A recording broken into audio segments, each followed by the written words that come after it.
I think if you see a project and you like the project and the signs are telling you that you want to go for this project, it might be wiser to enter earlier.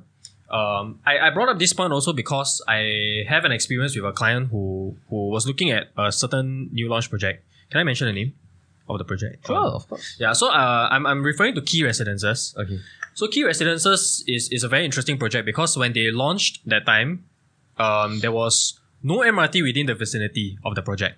And owners who bought in at the 2020 period, which was the year that they launched, I think they bought in at about 1,007, 1,008 PSF.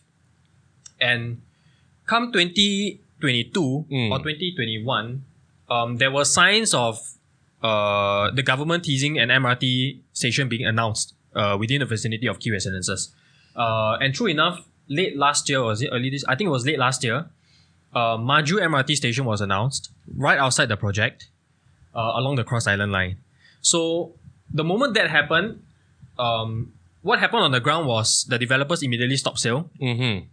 Within a span of 48 hours, they relaunched the remaining units for sale, and there was an increment of 200 to 400 PSF difference. Yeah, I think because of this, this was the exact reason why we wrote this article. Yes. This was after you shared with us what has happened, right? So we asked our article team to write this. Okay, please continue. Sorry. Yeah, so I think if there's a particular project that is that you're interested in, it would be wiser to go in earlier than to wait out. Right. Of course, then the owners who bought on the first day of launch would be very happy lah. Yeah, this was the pricing that Jim is talking about. This is before the announcement.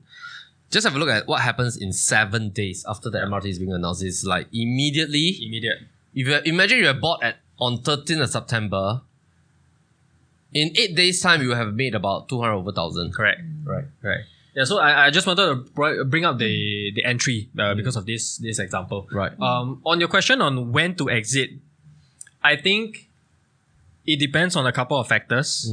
Number one, are you purchasing this property purely for capital appreciation?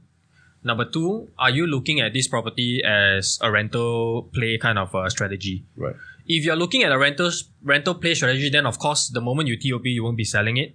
You will do your defects check, maybe do a bit of renovation or whatnot, get a tenant in, and then wait out. Maybe after 12 months or 24 months of holding or holding for rental, and then you decide to exit.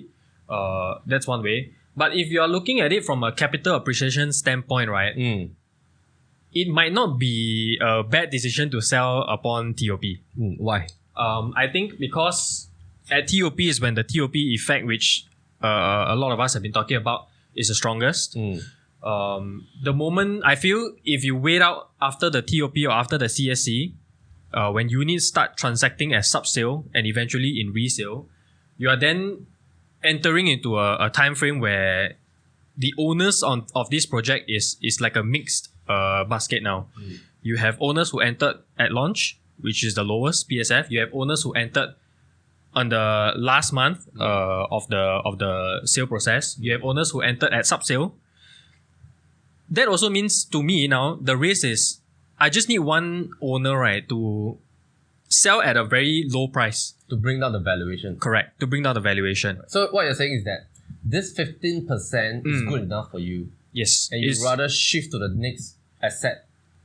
If my strategy was capital appreciation, I would think the 15% is good enough. And this 4% for another 12 months is not worth it. Yeah, not worth it. Okay, great.